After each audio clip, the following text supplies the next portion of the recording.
Good afternoon.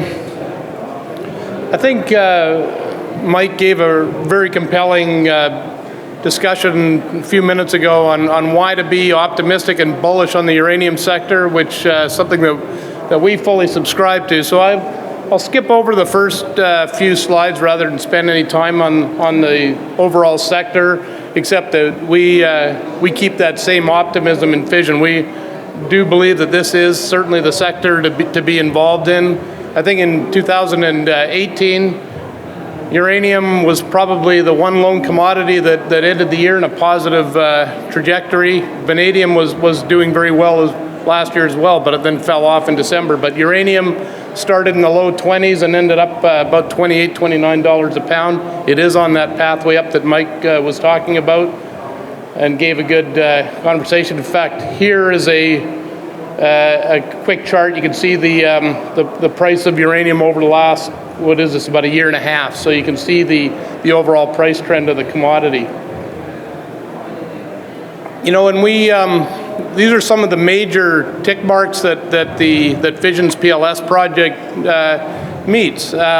It is still early days on the project. We made the discovery back in the late fall 2012. We had our big discovery years, our big expansion years in 2013 and 14. We were able to put together a PEA, preliminary economic assessment, back in 2015, and we've been drilling ever since and advancing the project. We're almost at the tail end of completing a pre-feasibility study, so we hope to have that out in the very near future. It'll certainly be this quarter of the calendar year. I don't have an exact date, but I think we're looking about it'll be fairly soon as well.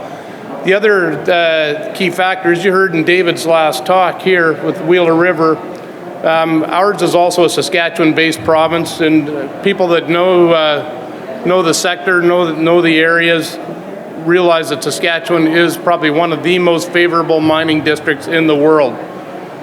So this will give you a little bit of some geographic context, and you'll see what the deposit looks like. So here again is the province of Saskatchewan, right in the middle of Canada. So we're northern Saskatchewan, the Athabasca Basin, quite a large sedimentary basin.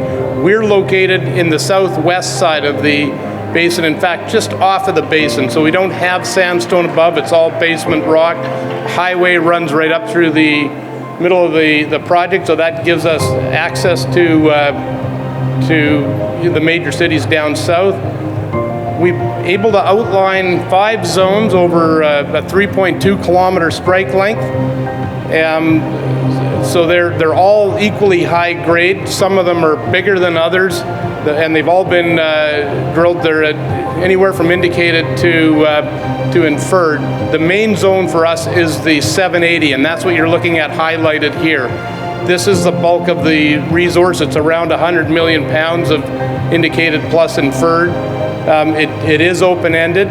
You'll see this is the majority that we have already in indicated. This is the inferred category, which tends to be the more deeper material, which we'll be able to convert over to indicated, which is necessary to advance through economics.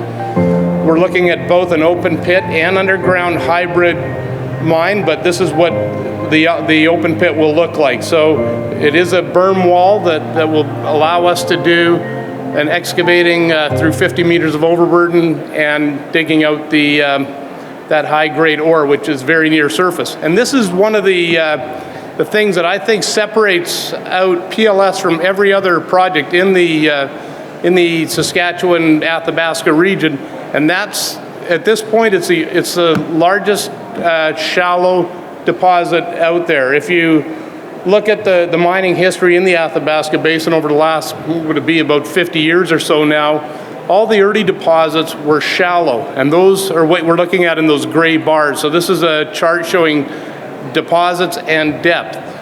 Usually in mining districts, the shallowest deposits tend to be mined out first, and then people start looking at how do we get out the deeper and deeper deposits, because they have their own hurdles that the shallow deposits don't have. And so until we made our discovery in 2013 or 12, there hadn't been a high-grade, large, shallow deposit since. And so you'll see these other deposits, a number of them are much deeper. The green ones are deposits that have been found. Some of them date back to the 1970s. They haven't been extracted out of the ground. They've not been producers because they're just a bit more complicated. The shallow ones have all been produced, and so it gives us great confidence that we're able to advance this project using known conventional mining techniques of open pit and underground. This is just a cross-section look. We already saw it in the video, but it does give you a little bit more detail. Everything that we're seeing in mineralization is from 50 meters below the surface to about 300. That is the bulk of the deposit. You're looking at all 5 zones here on trend. So far in the pre-feasibility, it's really the 2 zones, what we call the 00 and the 780. They're part of the pre-feasibility study. The other newer discoveries, the 1515 to the west, we have the 840 and the 1620 to the east. Those are more current discoveries that we've made in the last couple of years, so they're not quite as advanced. We think that with continued drilling, we'll be able to bring them up to a size that we'll be able to incorporate them into the economic studies as well. On the interesting note, they all have about the same grade, so we're averaging just around close to 2% U3O8, which is orders of magnitude higher than the global average grade of a deposit. Uranium deposits around the world, typically you're looking at 0.1 to 0.15. In Saskatchewan, the Athabasca Basin, where you're well over 1% too. You heard David talk about their high-grade deposits as well. These are the sort of things that we see in Saskatchewan. So all of these zones are all very high-grade.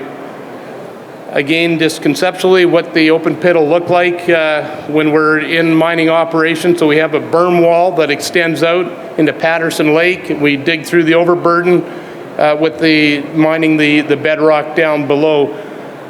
This will give you a few timelines too.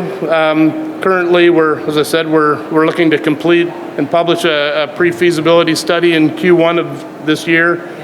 We'll move seamlessly into the feasibility study, which I guess our projections are by 2020 we'll have that.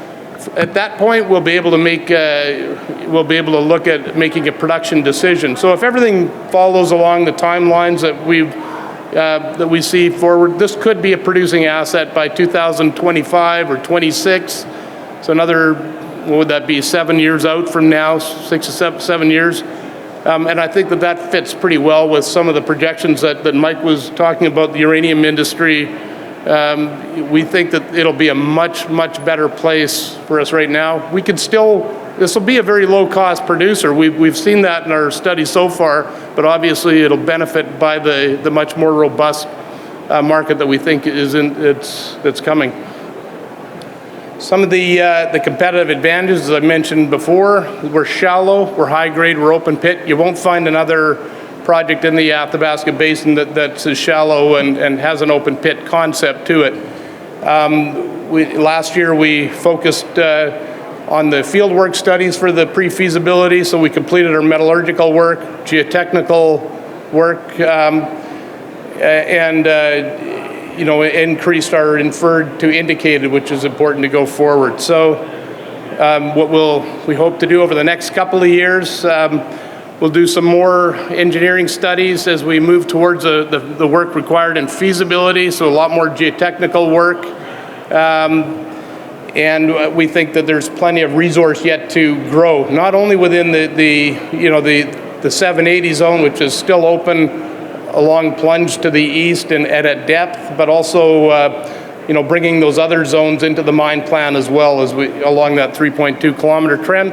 Plus, it's a very large land package. We think that there's more discoveries yet to be made on this project. It is very early days on the PLS project.